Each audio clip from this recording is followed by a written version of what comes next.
नमस्कार, क्लास में आपका स्वागत और अभिनंदन। जैसा कि आप टाइटल में देख ही रहे हो, बीएससी और बीएससी के अंदर भी जो फर्स्ट सेमेस्टर है आपका, सेमेस्टर वाइज आप चलते हो, उसमें से आपका जो फर्स्ट सेमेस्टर है केमिस्ट्री का, उसमें प्रीवियस ईयर के सारे क्वेश्चन पेपर और केमिस्ट्री में आपके फॉर फ्यूचर किस टाइप के क्वेश्चन बनेंगे, सारी स्ट्रेटेजी के साथ मैं डिस्कशन करने वाला हूं। तो वन बाय वन कुछ पीवाईक्यू के क्वेश्चन यानी कि प्रीवियस ईयर के क्वेश्चन और कुछ फॉर फ्यूचर किस टाइप के क्वेश्चन क्रिएट हो सकते हैं, तो दोनों पे चलते हैं। यस आप यहाँ पे देख रहे हो, जैसे आपके सामने ये फर्स्ट क्वेश्चन है और फर्स्ट क्वेश्चन की लैंग्वेज है बेरियम सल्फेट जल में अविलय है जबकि मैग्नीशियम सल्फेट जल में विलय है। अब ये क्वेश्चन आ गया और ये सारे के सारे जो क्वेश्चन हैं इसमें आपके दो पार्ट रहते हैं, एक पार्ट अ रहता है और दूसरा पार्ट ब रहता है। अ पार्ट में आपके पास में 10 क्वेश्चन मिलने वाले हैं और जिनका जो आंसर है वो आपको 30 वर्ड्स में यानी कि 3 या 4 लाइनों में देना होता है और each and every question will be carry 2 marks. एक एक प्रश्न जो है वो 2-2 नंबर का रहेगा और इसका आंसर आपको 3 से 4 लाइनों में यानी कि 30 शब्दों के अंदर एक सीमित और बहुत अच्छा आंसर आप दोगे। ऐसे जब क्वेश्चन आते हैं तो आप लोग सटीक आंसर पे जाओगे। Okay, yes. फर्स्ट क्वेश्चन यहाँ पे, बेरियम सल्फेट जल में अविलय होता है लेकिन मैग्नीशियम का सल्फेट जल में विलय होता है, ऐसा क्यों होता है? तो इसके ऊपर आप देखोगे आंसर। आप यहाँ पे देखने की कोशिश करना कि यहाँ पे जो बेरियम का सल्फेट है, बेरियम सल्फेट BaSO4, बेरियम का जो सल्फेट है ये बेरियम सल्फेट जल में अविलय होता है, लेकिन जो मैग्नीशियम का सल्फेट है MgSO4 है वो जल में विलय होता है। अब इसका सिंपल और सीधा सा रीजन है कि जो बेरियम सल्फेट होता है, इस बेरियम सल्फेट में Ba2+ का जो आकार है वो बड़ा होता है। Ba2+ बेरियम का जो आकार है वो आकार काफी बड़ा होता है, इसका आकार बड़ा होता है।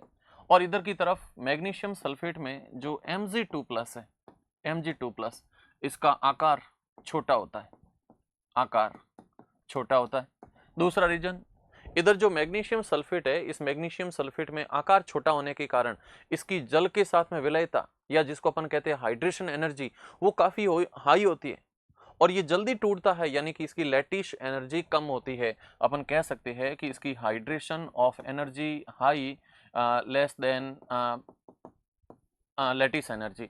लैटिस एनर्जी और हाइड्रेशन एनर्जी, किसी भी यौगिक की हाइड्रेशन एनर्जी, जल योजन ऊर्जा जितनी ज्यादा होगी वो उतना ज्यादा जल में विलय होता है। इसके लिए क्या होता है, ये एक यौगिक ऐसा है जिसमें हाइड्रेशन एनर्जी और अपन लैटिस एनर्जी यानी कि जालक ऊर्जा दोनों को देखोगे तो इसकी जालक ऊर्जा ज्यादा होती है, इसकी हाइड्रेशन एनर्जी बोले तो जल योजन ऊर्जा कम होती है। जल योजन ऊर्जा कम है मतलब जल में घुलने की क्षमता नहीं रखता है। जालक ऊर्जा ज्यादा है, लैटिस एनर्जी ज्यादा है, मतलब ये अपने क्रिस्टल रूप में रहना चाहता है तो इसकी जालक ऊर्जा ज्यादा होती है, जालक ऊर्जा ज्यादा होती है। मैग्नीशियम सल्फेट जल में घुलेगा, आयन छोटा होता है, हाइड्रेशन एनर्जी या जल योजन ऊर्जा अधिक होती है और जालक ऊर्जा या फिर लैटिश एनर्जी कम होती है। फर्स्ट क्वेश्चन आप लोग इस पे अच्छे से व्याख्या दे सकते हो। ओके, आप लोग क्या लिखोगे, आप लिखोगे बेरियम सल्फेट में Ba2+ आकार में बड़ा होने के कारण जल योजन ऊर्जा कम, जालक ऊर्जा ज्यादा होती है, इसलिए जल में अविलय होता है। मैग्नीशियम सल्फेट में Mg2+ आकार में छोटा होने के कारण जल योजन ऊर्जा अधिक होती है, जालक ऊर्जा कम होती है, इसलिए जल में विलय होता है। खत्म। तो ये आपके सामने फर्स्ट क्वेश्चन था। Yes, next question.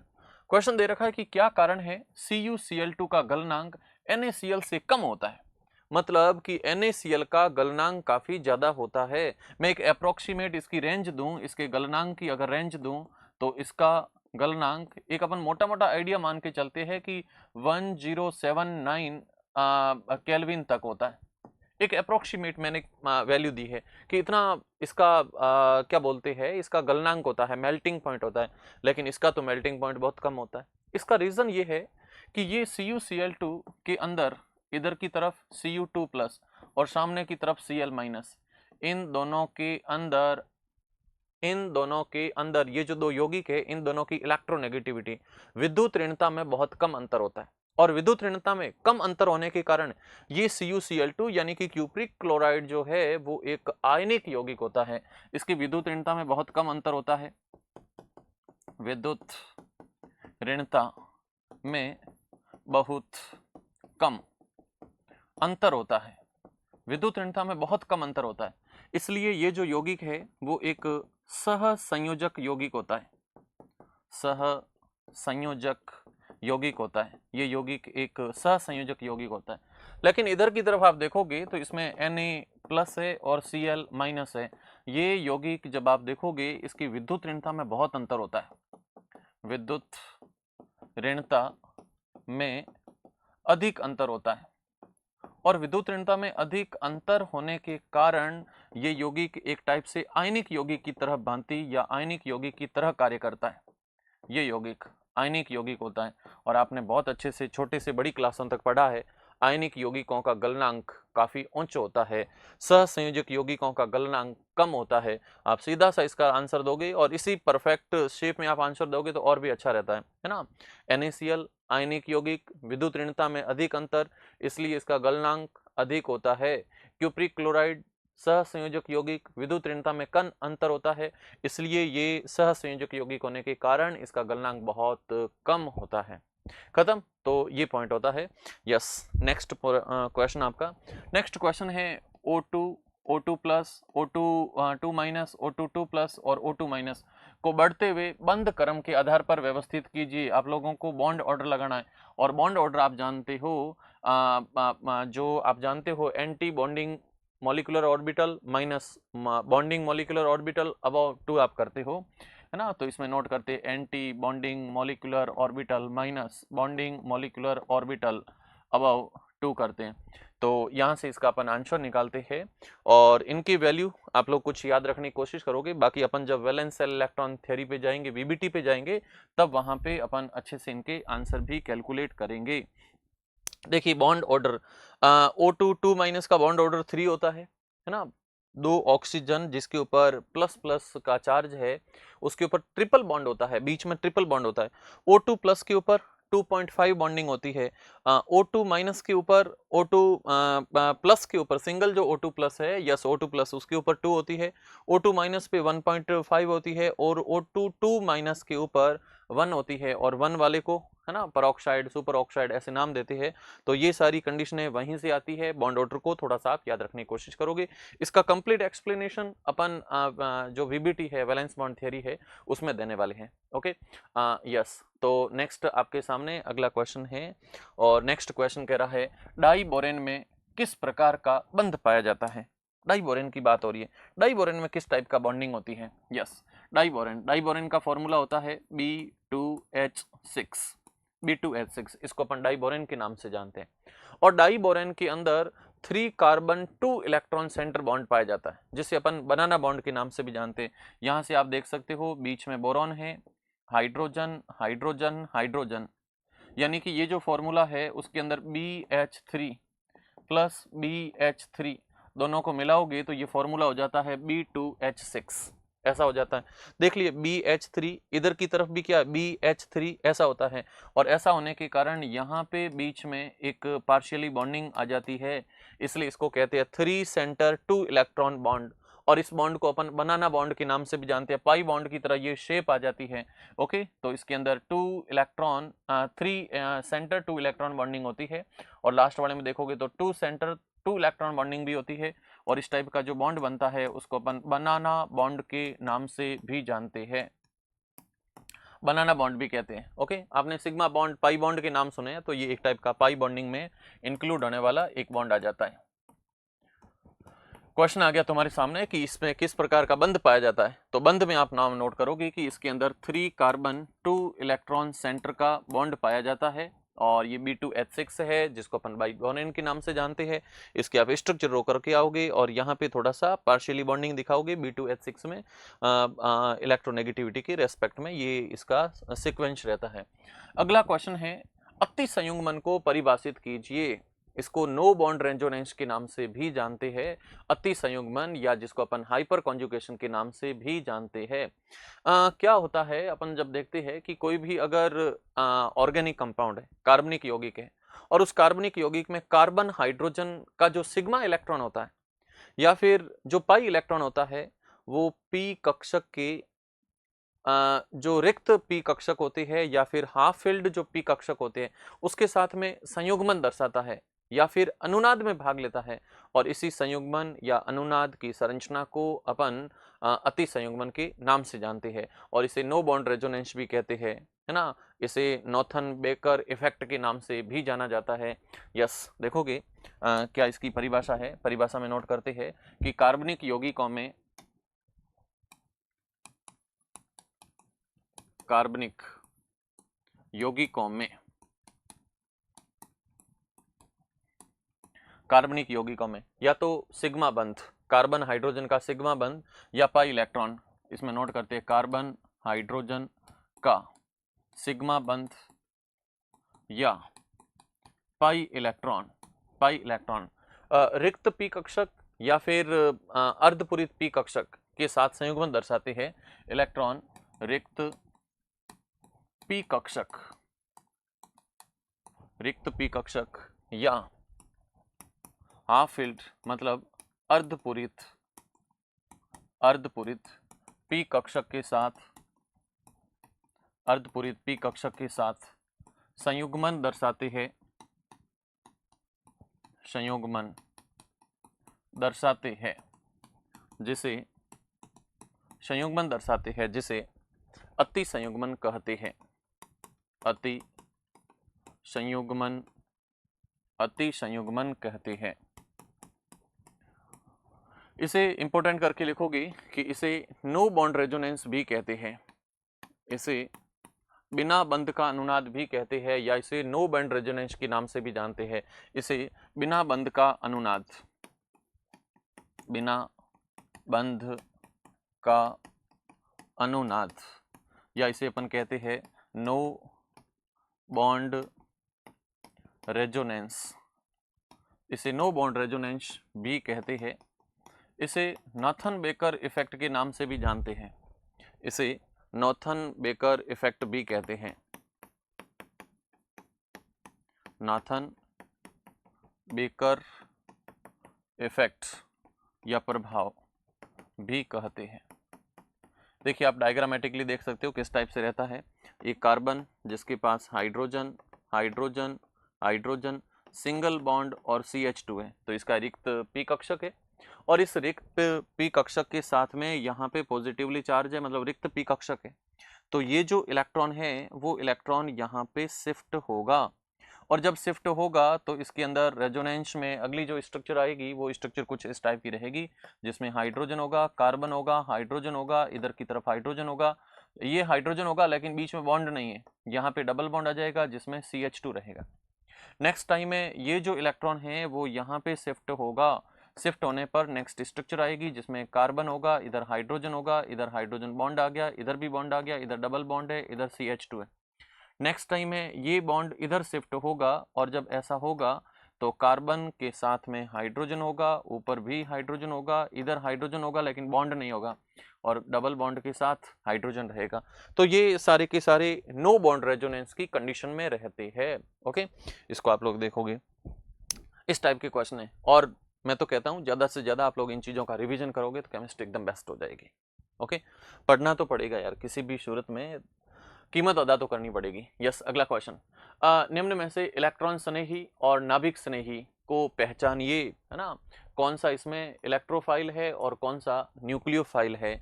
एक आप सिस्टम देखते हो कि कोई भी परमाणु का नाभिक है, बाहर की तरफ कोश है, कोश में इलेक्ट्रॉन है, अगर कोई ऐसी स्पीसीज जो आकर के इलेक्ट्रॉन पर अटैक करती है, जिसको इलेक्ट्रॉन चाहिए, जो इलेक्ट्रॉन से स्नेह करती है, उसको अपन कहते हैं इलेक्ट्रॉन स्नेही, उसको कहते हैं इलेक्ट्रॉन स्नेही, उसको कहते हैं इलेक्ट्रॉन स्नेही। और जो इलेक्ट्रॉन स्नेही स्पीसीज होती है, जो इलेक्ट्रॉन को चाहती है, वो खुद इलेक्ट्रॉनों की कमी के साथ रहती है। यस, कोई ऐसी स्पीसीज जो आकर के न्यूक्लियस पर अटैक करती है तो उसको अपन कहते हैं नाभिक स्नेही, नाभिक स्नेही। और जो नाभिक स्नेही होती है, जो न्यूक्लियस पर आकर के अटैक करती है, तो न्यूक्लियस पर अटैक करने वाली, पॉजिटिव चार्ज पर अटैक करने वाली कोई भी स्पीसीज होगी तो उसके ऊपर खुद के ऊपर नेगेटिव चार्ज होता है, मतलब वो इलेक्ट्रॉन रिच स्पीसीज होती है। तो नाभिक स्नेही हमेशा इलेक्ट्रॉन रिच स्पीसीज होते हैं, इलेक्ट्रॉन रिच स्पीसीज होते हैं, और जो इलेक्ट्रॉन स्नेही होते हैं वो इलेक्ट्रॉन स्नेही जो होते हैं वो इलेक्ट्रॉन डेफिशिएंट स्पीसीज होते हैं, इलेक्ट्रॉन की कमी वाले स्पीसीज होते हैं। तो ये पॉइंट यहाँ पे रहते हैं, दोनों को अपन क्लासिफाई करते हैं। बस आपको इसमें से दिखाना है कि कौन न्यूक्लियोफाइल है और कौन इलेक्ट्रोफाइल है। यस, फर्स्ट अपन बात करेंगे इलेक्ट्रोफाइल। इलेक्ट्रोफाइल या इसको अपन कहते हैं नाभिक स्नेही, नाभिक स्नेही, नाभिक स्नेही। दूसरा इसमें बात करेंगे अपन न्यूक्लियोफाइल, न्यूक्लियोफाइल या इसको कहेंगे नाभिक स्नेही। नहीं, न्यूक्लियोफाइल का मतलब नाभिक स्नेही, इलेक्ट्रोफाइल का मतलब इलेक्ट्रॉन स्नेही। इलेक्ट्रोफिलिक मतलब इलेक्ट्रॉन स्नेही, इलेक्ट्रोफिलिक मतलब इलेक्ट्रॉन स्नेही। न्यूक्लियोफिलिक का मतलब नाभिक स्नेही, नाभिक स्नेही। जितने भी ऊपर स्पीसीज पड़े हैं उनमें से अपने को क्लासिफाई करना है। इलेक्ट्रॉन स्नेही का मतलब होता है जिसके पास इलेक्ट्रॉनों की अधिकता है, और नाभिक स्नेही का मतलब होता है जिसमें इलेक्ट्रॉनों की कमी है। तो इलेक्ट्रॉन स्नेही मतलब इलेक्ट्रॉनों की अधिकता है, इलेक्ट्रॉनों की अधिकता है। न्यूक्लियोफाइल का मतलब जिसमें इलेक्ट्रॉन की कमी है। Nucleophile, nucleophile, electrophile, electrophile, electrophile मैंने उल्टा लिख लिया है। इलेक्ट्रोफाइल वो होता है जिसमें इलेक्ट्रॉन ज़्यादा होते हैं, है ना। इलेक्ट्रोफाइल इलेक्ट्रॉन की कमी होती है। और जो न्यूक्लियस पे आ रहे हैं इसका मतलब उसके पास में, खुद के पास में इलेक्ट्रॉन ज़्यादा है, इलेक्ट्रॉन की अधिकता होती है। देख लिए, दो एकदम स्पष्ट क्लियर पॉइंट है कि जो इलेक्ट्रोफाइल है, जो इलेक्ट्रॉन पे आ रहा है, तो इलेक्ट्रॉन पे वही तो आएगा जिसमें इलेक्ट्रॉन की कमी होती है। और न्यूक्लियस पे तो वही आएगा, पॉजिटिव चार्ज पे वही आएगा जो खुद इलेक्ट्रॉन रिच होगा, जिसमें इलेक्ट्रॉनों की स्पीसीज की अधिकता होती है। तो नाभिक से नहीं जो इलेक्ट्रॉन की अधिकता होती है, इलेक्ट्रॉन से नहीं जिसमें इलेक्ट्रॉनों की कमी होती है। बिल्कुल सही लिखा मैंने। यस, अब इन दोनों में से आपको डिफरेंशिएट करना है कि कौन इलेक्ट्रोफाइल है और कौन न्यूक्लियोफाइल है। तो इलेक्ट्रोफाइल वो होते हैं जिसमें इलेक्ट्रॉनों की कमी होती है। तो इलेक्ट्रॉनों की कमी या फिर जो इलेक्ट्रॉन से नहीं है उसमें आप देखोगे तो सबसे पहले SO3 बैठा है, SO4 नहीं है, SO3 है, तो ये इलेक्ट्रॉन्स नहीं होगा। 2 नंबर पे देखोगे तो आप लोग FeCl3 देख रहे हो जो लेविस एसिड की तरह बेचारा व्यवहार भी करता है, तो ये भी इलेक्ट्रॉन्स ने ही होगा, इलेक्ट्रॉन पे आके अटैक करेगा। 3rd नंबर पे आप देखोगे यहाँ पे तो NO2 प्लस है जिसके ऊपर पॉजिटिव का चार्ज है, NO2 प्लस है, ये भी खुद इलेक्ट्रॉन से नहीं होता है। नाभिक स्नेही, नाभिक स्नेही वो होते हैं जिसमें इलेक्ट्रॉन काफी ज्यादा होते हैं, वो खुद नाभिक पे जाकर के अटैक करना चाहते हैं, तो ये नाभिक स्नेही होते हैं, न्यूक्लियोफाइल होते हैं। और न्यूक्लियोफाइल आप देखोगे तो न्यूक्लियोफाइल में सबसे पहले आप वहां से H2O को उठा सकते हो। H2O में ऑक्सीजन पर ऑलरेडी लॉन पेयर होते हैं, मतलब फ्री इलेक्ट्रॉन पड़े रहते हैं, तो ये न्यूक्लियोफाइल होगा।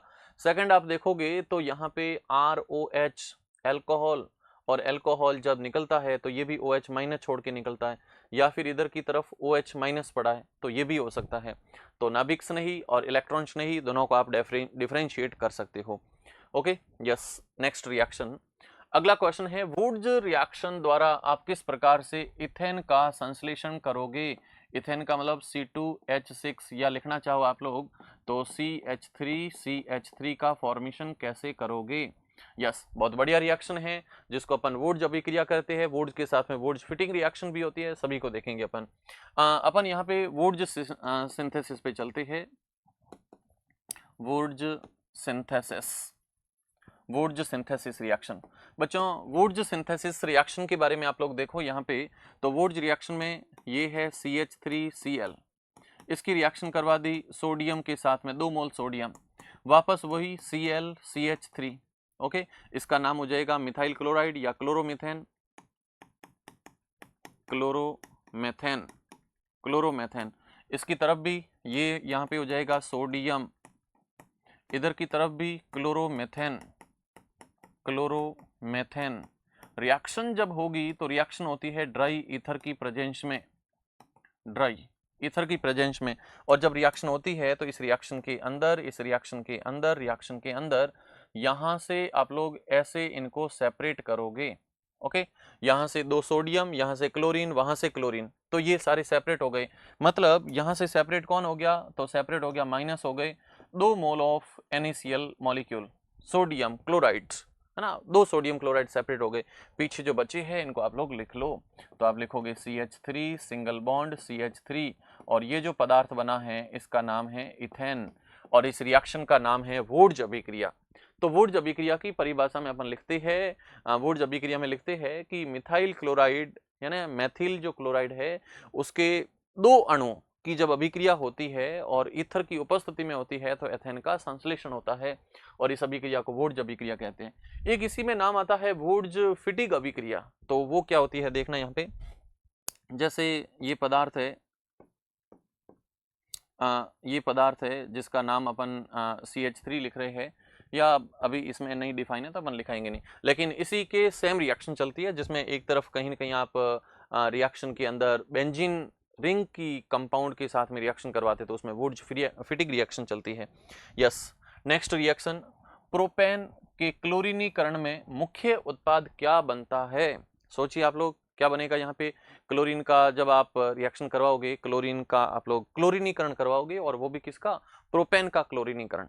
तो प्रोपेन का जब आप क्लोरीनीकरण करवाते हो, क्लोरीन आकर के जब जुड़ती है तो उसमें 2 टाइप के प्रोडक्ट बनने की संभावना रहती है। यस, प्रोपेन, प्रोपेन का मतलब CH3 CH2 CH3 है ना, ये यहाँ पे 2 कंपाउंड है, क्या ना, एक रिएक्शन है और इस रिएक्शन के अंदर तुम लोग रिएक्शन जब करवाओगे तो इस रिएक्शन के अंदर क्या क्या इसमें प्रोडक्ट बनने वाले हैं। ओके, क्या क्या इसमें प्रोडक्ट बनने वाले हैं इन दोनों का आप देखो। यस, ये अपने पास में है CH3, इसका क्लोरीनीकरण करवा रहे हो मतलब Cl2 के साथ रिएक्शन करवा रहे हो, तो Cl2 के साथ रिएक्शन करवाओगे तो इसमें 2 टाइप के प्रोडक्ट बनते हैं।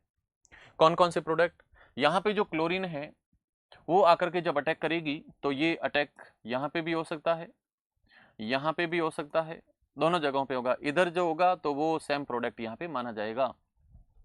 तो किस टाइप से होगा, अगर अपन अटैक यहाँ करवाते हैं 1 नंबर पे करवाते हैं तो इसमें बनने वाला प्रोडक्ट ऐसे होगा, CH3 CH2, यहाँ पे CH2 और इधर की तरफ हो जाएगा Cl, इसका नाम हो जाएगा 1 क्लोरोप्रोपेन, इसका नाम 1 क्लोरोप्रोपेन, ये 1 क्लोरोप्रोपेन बना।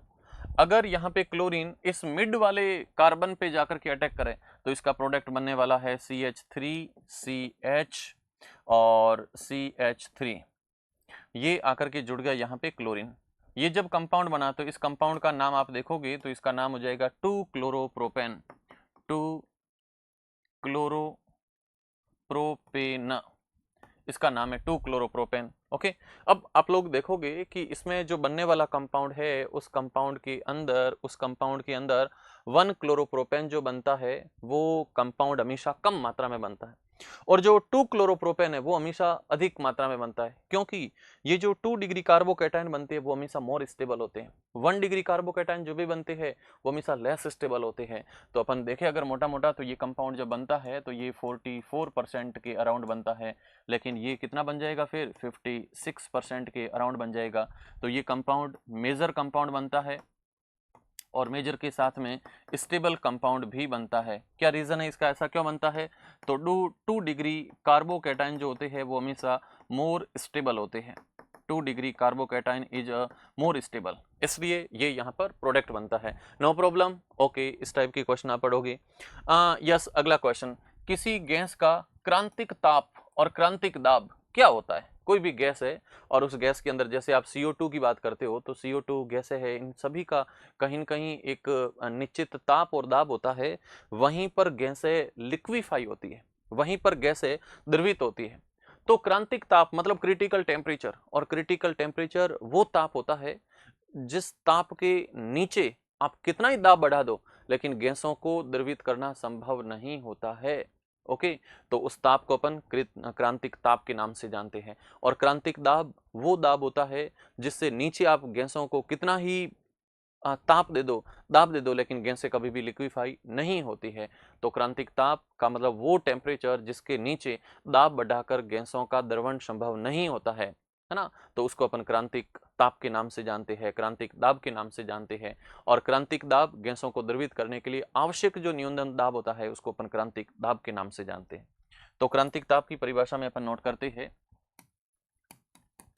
क्रांतिक ताप क्रिटिकल टेम्परेचर।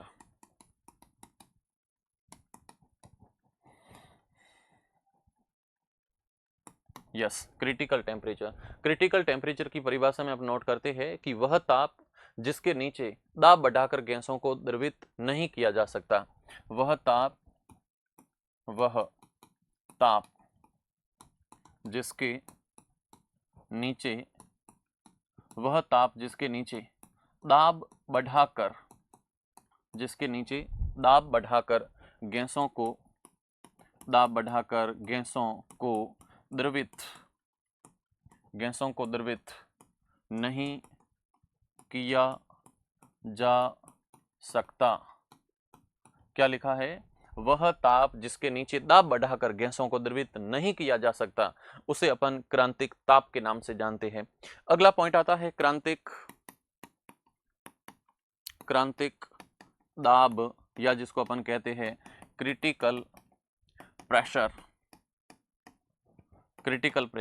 और क्रिटिकल प्रेशर की परिभाषा कहती है कि क्रांतिक दाब गैसों को द्रवित करने के लिए न्यूनतम आवश्यक दाब, गैसों को द्रवित करने के लिए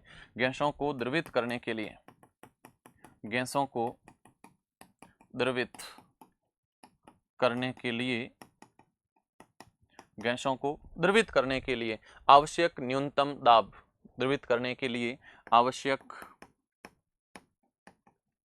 न्यूनतम दाब को क्रांतिक दाब कहते हैं। कोई भी गैस है जिसको एक ऑप्टिमम टेम्परेचर चाहिए, उस टेम्परेचर से ऊपर वो गैस लिक्विफाई हो जाएगी, और एक न्यूनतम दाब की रेंज भी चाहिए, तो उसको अपन क्रिटिकल प्रेशर कहते हैं और उस क्रिटिकल टेम्परेचर के नाम से जानते हैं। ये दो टर्म्स इसके रेस्पेक्ट में रहते हैं। यस, इतना कुछ होने के बाद अगला क्वेश्चन तुम्हारे सामने है, वर्ग माध्य मूल वेग को परिभाषित कीजिए, है ना। कोई भी गैस है, उस गैस के लिए root mean square velocity calculate कीजिए। तो इसके लिए फॉर्मूला सीधा आप याद रखोगे, फॉर्मूला रहता है √3RT/m। ओके, तो ये फॉर्मूला भी याद रखोगे, और फॉर्मूले के साथ क्या है, तो कोई भी ताप है जिस पर गैस के अणुओं के वेग के औसत का जो वर्गमूल है, उसे अपन वर्ग माध्य मूल वेग के नाम से जानते हैं, है ना। क्या कह रहा है? ये कह रहा है कि कोई भी एक टेम्परेचर आपको दिया जाता है, उस टेम्परेचर पर गैस के अणुओं के वेगों का जो औसत होता है, उस औसत के वर्गमूल को अपन वर्ग माध्य मूल वेग के नाम से जानते हैं। तो ये पॉइंट इसके रेस्पेक्ट में रहते हैं। तो ये तुम्हारे सामने छोटे छोटे 10 क्वेश्चन थे, और 10 क्वेश्चन जिसमें आप 3 या 4 लाइनों में आंसर देते, और हर क्वेश्चन 2-2 नंबर का था। तो ये 10 क्वेश्चन 20 नंबर के रहते हैं। आगे आपके पास में 5 बड़े क्वेश्चन रहते हैं, और हर क्वेश्चन 10-10 नंबर का है, तो 5 के 50 नंबर वो हो जाते हैं। अब यहाँ पे हर एक क्वेश्चन अथवा में मिलता है, ए पार्ट बी पार्ट दोनों में मिलता है। 5 क्वेश्चन है, और 5 क्वेश्चन आपको अटेंड करने होते हैं, जिनकी जो सीमा होती है वो लगभग आपको 500 वर्ड्स में आंसर देने होते हैं, है ना। और प्रत्येक प्रश्न आपके पास में 10 अंक का रहता है। तो अब पार्ट बी स्टार्ट होने जा रहा है, और पार्ट बी के अंदर आपके पास में टोटल 5 क्वेश्चन रहने वाले हैं, और 5 क्वेश्चन में प्रत्येक क्वेश्चन आपके पास में 10 मार्क्स का रहेगा, और 10 मार्क्स में इसकी जो लिमिट रहेगी, इनकी जो सीमा रहेगी, वो सीमाएं आपको 500 वर्ड्स तक रखनी है। 500 शब्दों तक इनकी सीमाओं में आंसर देना है। ओके, यस, 500 सीमाओं में आंसर देना। एक जो पेज होता है उसको अपन मोटा मोटा मान के चलते 100 शब्द, तो 100, 200, 300, 400, 500, यानी कि लगभग आपको 5 पेज तक उसका आंसर खींचना है, और इतना आप एक्सप्लेन करके वहां पे लिखोगे। Okay, yes. पहला क्वेश्चन, आयनिक बंध का निर्माण कैसे होता है? अब ये जो है ना, आयनिक बंध का निर्माण कैसे होता है, इस पे आप आराम से एक पेज को लगा सकते हो। आयनिक बंध का निर्माण कैसे होता है, आराम से समझना। आयनिक बंध हमेशा धातु तथा अधातु परमाणुओं के बीच में बनता है। धातु उन तत्वों को कहते हैं जो इलेक्ट्रॉन त्याग कर धनायन बनाते हैं। धनायन क्यों बनाते हैं? क्योंकि वो निष्क्रिय गैस अवस्था को प्राप्त करना चाहते हैं। Helium, neon, argon, krypton, xenon, radon, इनको वो एक्वायर करना चाहते हैं, उनके इलेक्ट्रॉनिक विन्यास को वो प्राप्त करना चाहते हैं। इसलिए जो धातुएं होती है वो इलेक्ट्रॉन त्यागती है। अधातु हमेशा इलेक्ट्रॉन ग्रहण करके निष्क्रिय गैस विन्यास को प्राप्त करने की कोशिश करती है ना। प्रत्येक परमाणु चाहता है कि मैं निष्क्रिय गैस तत्व के जैसा बन जाऊं। तो आप लोग यहाँ पे देखोगे, अपन आंसर को स्टार्ट करते हैं। यस, क्या लिखा है, आयनिक बंध का निर्माण कैसे होता है, इसको आप लोग अंडरस्टैंड कीजिए। आयनिक बंध के निर्माण के दौरान उपयोग में आने वाली विभिन्न ऊर्जाओं के योगदान को भी समझाइए। ओके, ये अच्छा क्वेश्चन बनता है जिसमें आप 500 शब्दों में अच्छे से आंसर दे सकते हो। यस, सबसे पहले अपन आंसर को स्टार्ट करते हैं, और आंसर को स्टार्ट करने पर अपन लिखते हैं आयनिक बंध। आयनिक बंध क्या होता है उसकी अपन परिभाषा देते हैं। आयनिक बंध लिखते हैं धातु एवं अधातु परमाणुओं के मध्य, धातु एवं अधातु परमाणुओं के मध्य इलेक्ट्रॉनों के स्थानांतरण से, इलेक्ट्रॉनों के स्थानांतरण से निर्मित बंध को आयनिक आयोनिक, इसी को कहते हैं विद्युत सहसंयोजक। विद्युत संयोजक मतलब इलेक्ट्रोवैलेंट बॉन्ड भी कहते हैं। इलेक्ट्रोवैलेंट बॉन्ड यानी कि बंध भी कहते हैं, इलेक्ट्रोवैलेंट बॉन्ड भी कहते हैं। ओके, क्या परिभाषा है आयनिक बंध की, धातु और अधातु परमाणुओं के मध्य इलेक्ट्रॉनों के स्थानांतरण से निर्मित बंध को आयनिक या फिर विद्युत संयोजक बंध के नाम से भी जानते हैं।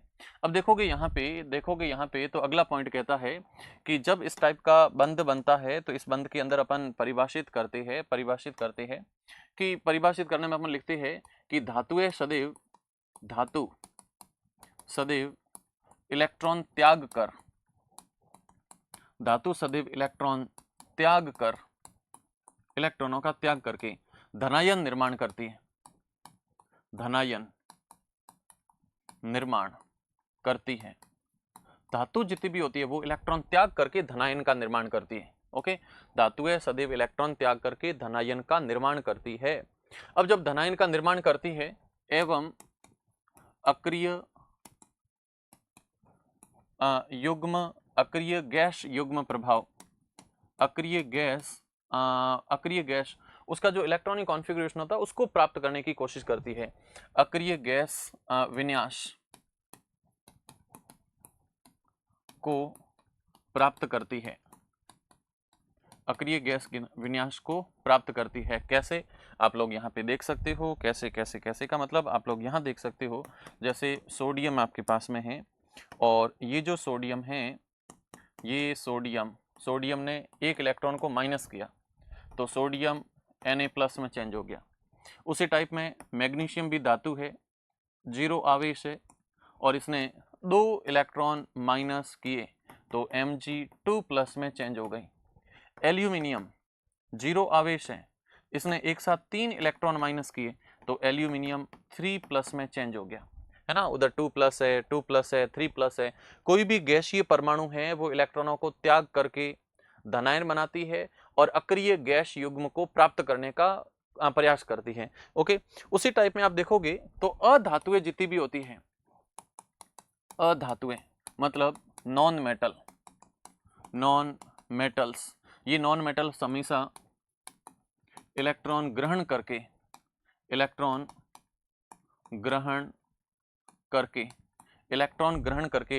को हमेशा गेन करके, इलेक्ट्रॉन ग्रहण करके ऋणायन का निर्माण करती है। ऋणायन बोले तो एनायन का निर्माण करती है, ऋणायन का निर्माण करती है तथा अक्रिय गैस युग्म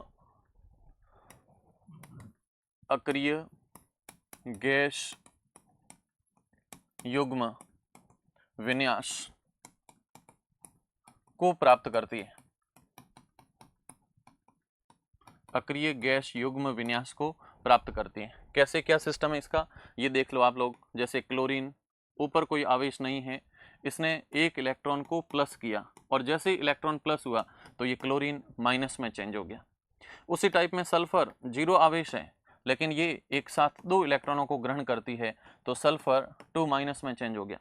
उसी टाइप में फ्लोरीन 0 आवेश है, इसने 1 इलेक्ट्रॉन को प्लस किया, तो ये फ्लोरीन माइनस में चेंज हो गया, है ना। ऑक्सीजन 0 आवेश है, इसने प्लस किए 2 इलेक्ट्रॉन, तो ये ऑक्सीजन 2- में चेंज हो गई। कोई भी अधातु है वो हमेशा ऋणायन का निर्माण करती है और ये हमेशा इलेक्ट्रॉन को ग्रहण करने की कोशिश भी करती है। ये सिस्टम यहाँ पर चलता रहता है। ओके, तो ये अधातुओं के रेस्पेक्ट में पॉइंट रहता है। अधातुएं हमेशा इलेक्ट्रॉन को ग्रहण करती है, धातुएं हमेशा इलेक्ट्रॉनों का त्याग करती है। जब धातु इलेक्ट्रॉन त्यागती है, अधातु इलेक्ट्रॉन ग्रहण करती है, तो धातु अधातु दोनों के बीच में इलेक्ट्रॉनों का स्थानांतरण होता है और स्थानांतरण से निर्मित बंध को आयनिक बंध के नाम से जानते हैं। यस, धातु इलेक्ट्रॉन का त्याग करती है, धातु इलेक्ट्रॉन का त्याग करती है। अधातु नॉन मेटल इलेक्ट्रॉन ग्रहण करती है। अधातु इलेक्ट्रॉनों को ग्रहण करती है। धातुएं जितनी भी होती है वो हमेशा धनायन का निर्माण करती है, अधातुएं हमेशा ऋणायन का निर्माण करती है, ऋणायन का निर्माण करती है। एक तरफ धनायन बनेगा, एक तरफ ऋणायन बनेगा। ये जो विपरीत आवेशित आयन होते हैं, ये विपरीत आवेशित आयन प्रबल आकर्षण बल द्वारा, एक बहुत ही स्ट्रॉन्ग फोर्स ऑफ अट्रैक्शन के द्वारा, inter ionic strong force of attraction के द्वारा, अंतर आयनिक प्रबल आकर्षण बंध द्वारा बंधित होते हैं, है ना। क्या लिखते हैं? लिखते हैं अंतर आयनिक प्रबल आकर्षण बल द्वारा बंधित होते हैं। अंतर आयनिक प्रबल आकर्षण बंध के द्वारा ये बंधित होते हैं, और जब ये बंधित होते हैं, प्रबल आकर्षण बल के द्वारा बंधित होते हैं, इसलिए इनका गलनांक और क्वथनांक काफी उच्च होता है। इसलिए इनका गलनांक व क्वथनांक उच्च होता है। गलनांक और क्वथनांक हमेशा उच्च होता है। और जब प्लस और माइनस के बीच में बंध बनता है, तो इस टाइप के बंध को अपन आयनिक बंध के नाम से भी जानते हैं। कैसा बंध बनता है? आयनिक टाइप का बंध बनता है, एक आयोनिक बॉन्ड का निर्माण होता है। तो ये चीजें यहाँ पे रहती है। अब अपन कुछ उदाहरण देखेंगे कि कौन कौन से यौगिक है जिनके बीच में आयनिक बंध का निर्माण होता है। यस, तो यहाँ पे एग्जाम्पल आता है फर्स्ट में कि NaCl का निर्माण समझाइए। यस, अब प्रश्न आ गया कि NaCl में किस टाइप से आयनिक बंध का निर्माण होता है, विद्युत संयोजक बंध का निर्माण होता है, उसको तुम समझाइए। तो आयनिक बंध को समझाने के लिए अपन लिखते हैं कि यहाँ पे सोडियम है, सोडियम धातु है और धातु का इलेक्ट्रॉनिक विन्यास होता है 281, और अंतिम में एक इलेक्ट्रॉन है जिसको ये त्याग करेगी, तो अपन ने लिखा माइनस इलेक्ट्रॉन। माइनस इलेक्ट्रॉन होते ही सोडियम से सोडियम पॉजिटिव हो गया, इसका विन्यास 2 और 8 रह गया, एक इलेक्ट्रॉन अलग हो गया। क्लोरीन परमाणु क्रमांक 17, विन्यास 2, 8 और 7, अंतिम में 7 है, 7 की जगह अष्टक पूरा करने के लिए एक इलेक्ट्रॉन की आवश्यकता है, तो इसने प्लस किया इलेक्ट्रॉन, प्लस करते ही क्लोरीन माइनस हो गया, विन्यास हो गया 2, 8, 8।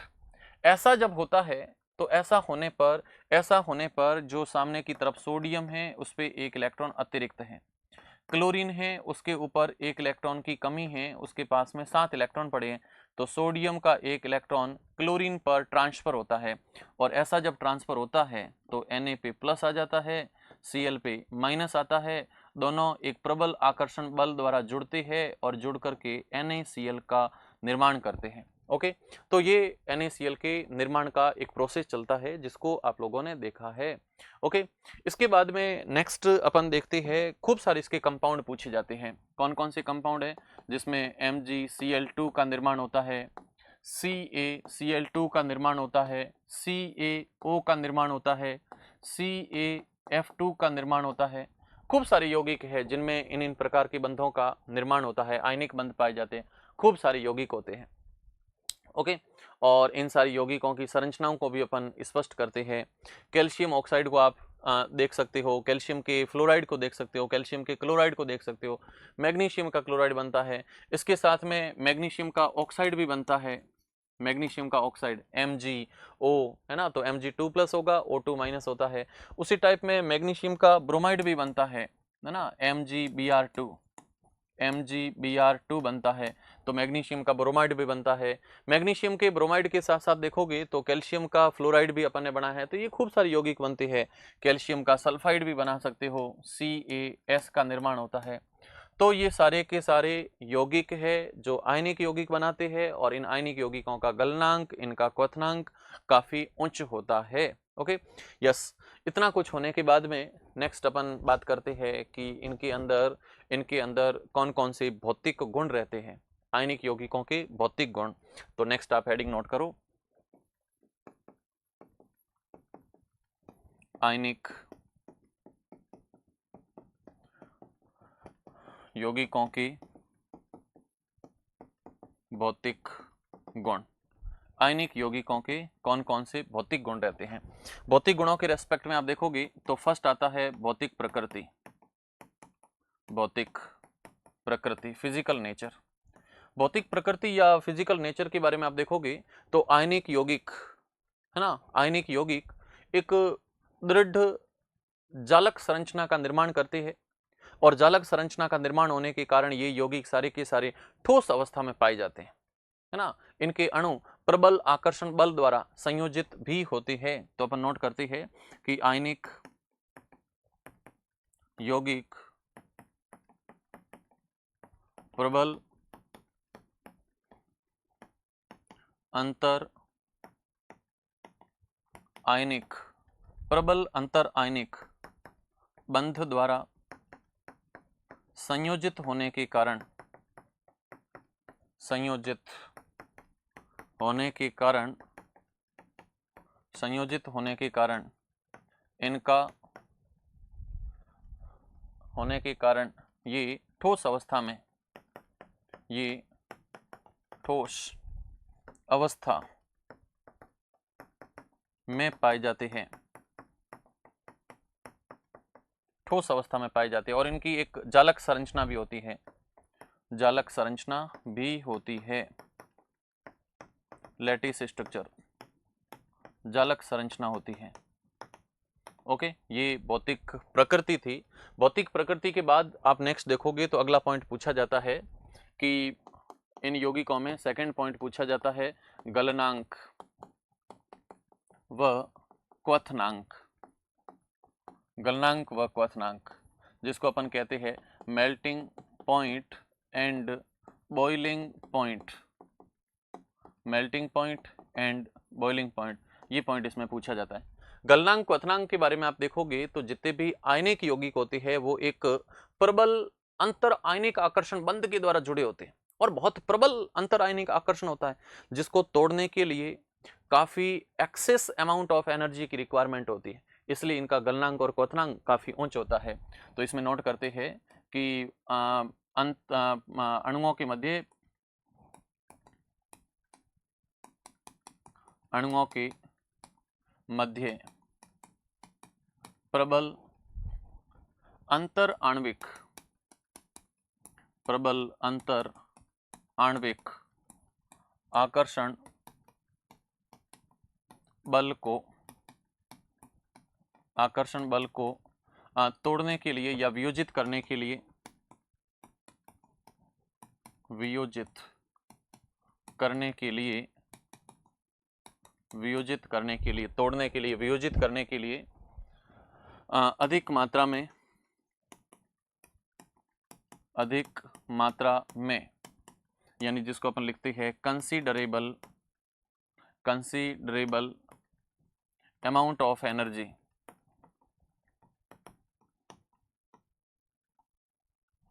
कंसीडरेबल अमाउंट ऑफ एनर्जी की आवश्यकता होती है, अधिक मात्रा में ऊर्जा की आवश्यकता होती है, अधिक मात्रा में ऊर्जा की आवश्यकता होती है, आवश्यकता होती है। अतः इनका मेल्टिंग पॉइंट व बॉइलिंग पॉइंट उच्च होता है, मेल्टिंग पॉइंट और बॉइलिंग पॉइंट काफ़ी उच्च होता है। यस। इसके बाद में आप नेक्स्ट देखोगे 3 नंबर पे, तो प्रश्न आता है कि इनकी विलयता कैसी होती है। विलयता, जितने भी आयनिक यौगिक है, चाहे वो NaCl है, MgCl2 है, CaO है या MgO है, जितने भी आयनिक यौगिक है ये सारे ध्रुवीय विलायक यानी कि जल में विलय होते हैं। लेकिन अध्रुवीय विलायक जिसमें पेट्रोल है, ईथर है, CCl4 है ना, CHCl3 है, इसमें सारे के सारे अविलय होते हैं। तो अपन नोट करते हैं कि विलयता के अंदर ध्रुवीय विलायकों में, ध्रुवीय विलायकों यानी कि जल में विलय, लेकिन अध्रुवीय विलायकों, अध्रुवीय विलायकों को देखोगे तो अध्रुवीय विलायकों में आप नोट कर सकते हो CHCl3 या CCl4 या C6H6 या फिर पेट्रोल आदि में अविलय होते हैं, आदि में अविलय होते हैं। यस, ये पॉइंट रहता है। उसके बाद में एक भौतिक प्रकृति, भौतिक गुण और पूछा जाता है, और वो भौतिक गुण रहता है 4 नंबर पे, जिसको अपन कहते हैं विद्युत की चालकता। विद्युत की चालकता, विद्युत की चालकता, conductivity of electricity, conductivity of electricity, conductivity of electricity. Conductivity of electricity, विद्युत की चालकता के लिए फर्स्ट शर्त है मुक्त आयन होने जरूरी है, मुक्त इलेक्ट्रॉन होने भी जरूरी है। जब मुक्त आयन और मुक्त इलेक्ट्रॉन होते हैं तो उसमें विद्युत की चालकता होती है। मुक्त आयन या मुक्त इलेक्ट्रॉन नहीं होते हैं तो विद्युत की चालकता भी नहीं होती है। तो अपन नोट करते हैं विद्युतीय चालकता के लिए, विद्युतीय चालकता के लिए मुक्त आयन या मुक्त इलेक्ट्रॉन, मुक्त आयन या मुक्त इलेक्ट्रॉन उपस्थित होना अति आवश्यक है, अति आवश्यक है। नेक्स्ट नोट करते हैं, जब आयनिक यौगिक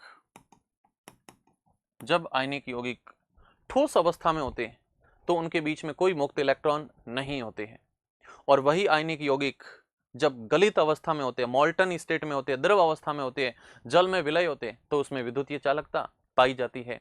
तो अपन नोट करते हैं, जब आयनिक ठोस अवस्था में होते हैं, ठोस अवस्था में होते हैं तो मुक्त आयनों की अनुपस्थिति, मुक्त आयनों की अनुपस्थिति के कारण, मुक्त आयनों की अनुपस्थिति के कारण ये विद्युत के कुचालक होते हैं, विद्युत के कुचालक। जबकि गलित या विलयन अवस्था में, गलित या विलयन यानी कि सॉल्यूशन अवस्था में मुक्त इलेक्ट्रॉनों के कारण, मुक्त इलेक्ट्रॉन के कारण विद्युत के सुचालक होते हैं, विद्युत के सुचालक होते हैं। ओके, ये आयनिक यौगिक जो चल रहा था, आयनिक यौगिकों का निर्माण कैसे होते हैं, उनके गुण क्या है, समझाइए, यहां तक क्लियर हुआ। अगला दे रखा था कि आयनिक यौगिकों के निर्माण के दौरान कौन कौन सी ऊर्जाओं का योगदान रहता है, उन ऊर्जाओं को भी अपन देखते हैं। तो नेक्स्ट नोट करते हैं, आयनिक यौगिकों के निर्माण के समय, आयनिक यौगिकों के निर्माण के समय आयनिक यौगिकों के निर्माण के समय ऊर्जाएं, कौन कौन सी ऊर्जाएं हैं जो इसमें कंट्रीब्यूट करती है, उनके बारे में अपन देखते हैं। आयनिक यौगिकों के निर्माण के समय ऊर्जाएं, ऊर्जाओं के रेस्पेक्ट में आप लोग अगर बात करो तो इसमें जो ऊर्जाएं काम आती है उसमें अलग अलग टाइप की ऊर्जाएं रहती है। फर्स्ट अपन बात करेंगे आयोनाइजेशन एंथैल्पी, आयनन ऊर्जा, आयोनाइजेशन एंथैल्पी। यस, फर्स्ट ऊर्जा आयनन ऊर्जा, आयनन ऊर्जा, ionisation energy, ionisation energy, ionisation ऊर्जा। कोई भी विलगित परमाणु आइसोलेट और विलगित परमाणु के बाह्यतम कोश से एक इलेक्ट्रॉन हटाने के लिए जितनी ऊर्जा की आवश्यकता होती है उसे आयनन ऊर्जा कहते हैं। कोई भी मेटल है, वो मेटल से मेटल प्लस, है ना, कैटायन में चेंज होगी, धनायन में निर्मित होगी, एक इलेक्ट्रॉन रिलीज करती है, और एक इलेक्ट्रॉन को हटाने के लिए जितनी ऊर्जा की आवश्यकता होती है उसे अपन आयनन ऊर्जा के नाम से जानते हैं। तो इसकी परिभाषा नोट करते हैं। किसी विलगित गैसीय परमाणु के बाह्यतम कोश से एक इलेक्ट्रॉन हटाने के लिए, एक इलेक्ट्रॉन हटाने के लिए जितनी ऊर्जा आवश्यक होती है, जितनी ऊर्जा आवश्यक होती है उसे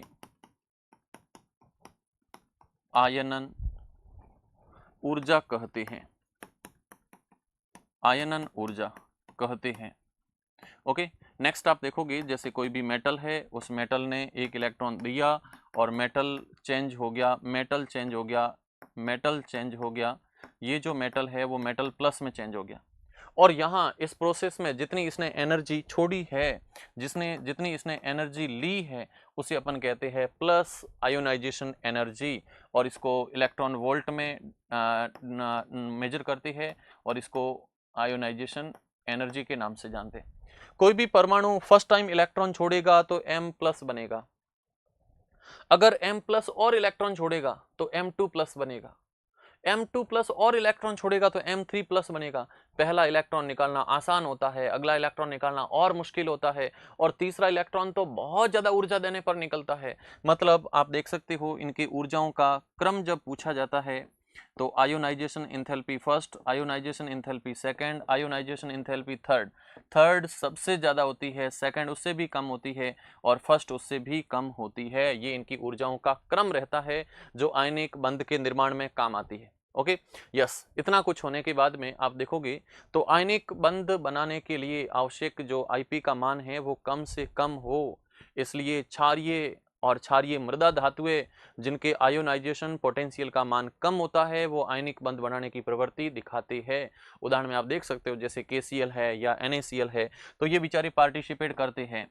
NaCl है या फिर KCl है, इसमें जो सोडियम और पोटेशियम है, ये सारी की सारी क्षारीय धातुएं हैं और इनकी आयनन ऊर्जा का मान कम होता है। कदम नेक्स्ट जो ऊर्जा काम आती है उस ऊर्जा का नाम होता है इलेक्ट्रॉन बंधुता, उस ऊर्जा का नाम होता है इलेक्ट्रॉन बंधुता, इलेक्ट्रॉन बंधुता या इलेक्ट्रॉन गेन एंथैल्पी के नाम से भी अपन जानते हैं। इलेक्ट्रॉन गेन एंथैल्पी, है ना, तो इलेक्ट्रॉन एफिनिटी के नाम से भी जानते हैं, electron affinity, electron affinity. Electron affinity कहती है कि कोई भी परमाणु विलगित है, उसके बाह्यतम कोश में एक इलेक्ट्रॉन को जोड़ने के लिए जितनी ऊर्जा की आवश्यकता होती है ना, किसी भी विलगित गैसीय परमाणु के बाह्यतम कोश में एक इलेक्ट्रॉन जुड़ने के लिए उत्सर्जित होने वाली ऊर्जा, इलेक्ट्रॉन जुड़ेगा, ऊर्जा वहां से निकलेगी, और इस ऊर्जा को अपन आयनन इस इलेक्ट्रॉन ऊर्जा को अपन इलेक्ट्रॉन बंधुता के नाम से जानते हैं। तो परिभाषा है कि किसी विलगित गैसीय परमाणु के विलगित गैसीय परमाणु के बाह्यतम कोश में एक इलेक्ट्रॉन जुड़ने पर उत्सर्जित होने वाली उत्सर्जित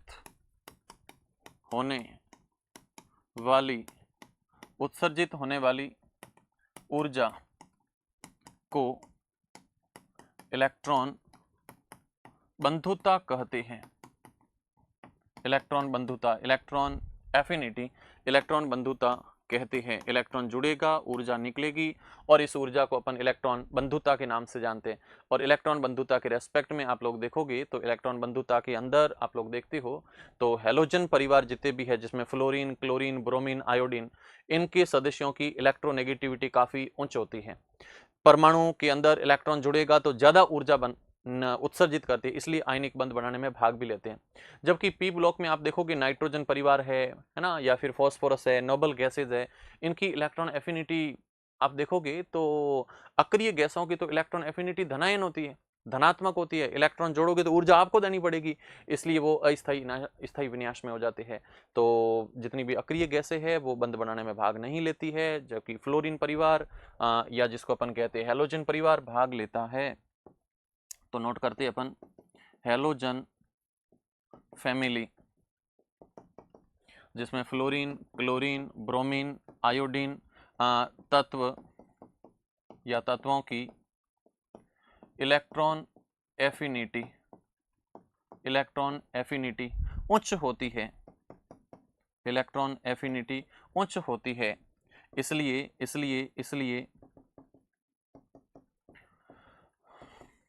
इसलिए आयनिक बंध बनाते हैं, इसलिए आयनिक बंध बनाते हैं।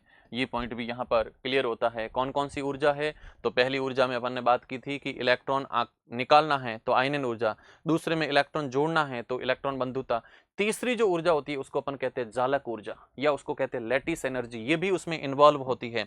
यस, तीसरी ऊर्जा का नाम है जालक ऊर्जा, जालक ऊर्जा या उसको कहते हैं लैटिस एनर्जी। लैटिस एनर्जी क्या है? लैटिस एनर्जी, लैटिस एनर्जी को अपन डिफाइन करते हैं कि विलगित गैसीय आयन में एक मोल आयनिक क्रिस्टल को बनने पर जो उत्सर्जित होने वाली ऊर्जा होती है उसे अपन जालक ऊर्जा के नाम से जानते हैं। क्या है? विलगित गैसीय आयनों से एक मोल जब आयनिक क्रिस्टल बनते हैं तो उसमें निकलने वाली ऊर्जा को अपन जालक ऊर्जा के नाम से जानते हैं। तो इसकी परिभाषा नोट करते हैं, लिखते अपन विलगित गैसीय आयनों, विलगित गैसीय आयनों के एक मोल, विलगित गैसीय आयनों के एक मोल क्रिस्टल से, आयनों के एक मोल क्रिस्टल, एक मोल जितने भी क्रिस्टल है ना, एक मोल क्रिस्टल या एक मोल आयनिक क्रिस्टल से बनने वाली एक मोल आयनिक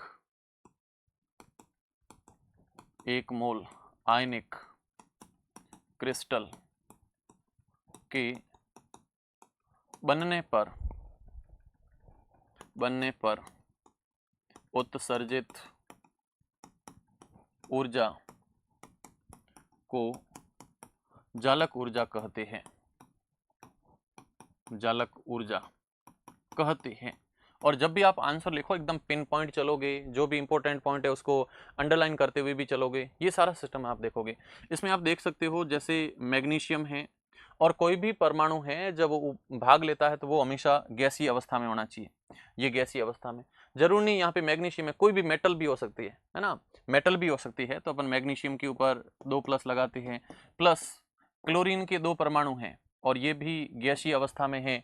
ये जब आपस में आकर के जुड़ते हैं तो यहाँ पर 1 मोल MgCl2 का फॉर्मेशन होता है और इस प्रक्रम में जितनी ऊर्जा उत्सर्जित होती है उसे अपन आयनिक ऊर्जा के नाम से जानते हैं। तो 1 मोल आयनिक क्रिस्टल को उसके विलगित गैसीय आयनों से पृथक करने के लिए जितनी ऊर्जा की आवश्यकता होती है उसे भी अपन जालक ऊर्जा के नाम से जानते हैं। तो ये खूब सारी एनर्जियां थी जो किसी भी आयनिक बंध के निर्माण के समय काम आती है। और आप कोई भी आयनिक यौगिक देखोगे तो वो हमेशा जालक संरचना में पाया जाता है। कैसे? आप जैसे NaCl की संरचना देख लो, NaCl हमेशा जालक संरचनाओं के रूप में पाया जाता है। इस टाइप की संरचनाओं के अंदर ये पाए जाते हैं। इस प्रकार की संरचनाओं के रूप में ये सारे के सारे पाए जाते हैं।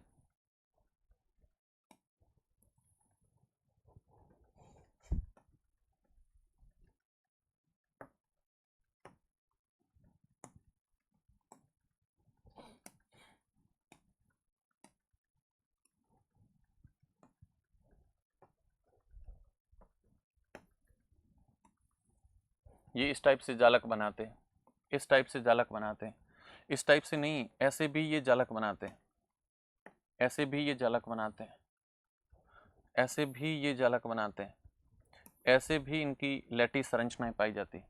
और ऐसे तो है ही है, इसकी लैटिस संरचनाएं यहाँ भी होती है, इसकी लैटिस संरचनाएं यहाँ भी होती है, इसकी लैटिस संरचनाएं यहाँ भी होती है। इस टाइप से पूरे के पूरे जालक का निर्माण होता है, पूरे के पूरे जालक का निर्माण होता है। और इस टाइप की जो संरचनाएं बनती है इनको अपन जालक संरचनाओं के नाम से जानते हैं, लैटिस के नाम से जानते हैं। ओके, और एक लैटिस के अंदर जो संरचनाएं होती है उसमें Na जो परमाणु है वो 6 टाइम Cl के द्वारा कवर होता है, और एक जो Cl होता है वो 6 टाइम Na के द्वारा कवर होता है। मतलब इनका जो कोऑर्डिनेशन नंबर है, कोऑर्डिनेशन नंबर जो होता है, इनका जो सहसंयोजक नंबर होता है वो हमेशा कोऑर्डिनेशन नंबर इसके अंदर 6 रहता है। ओके, तो ये टॉपिक था जिसमें आप क्वेश्चन को बहुत अच्छे से एक्सप्लेन कर सकते हो। ओके, तो ये आज का सेशन था, क्लास थी, जिसमें आपने बहुत अच्छे से इस सिस्टम को देखा।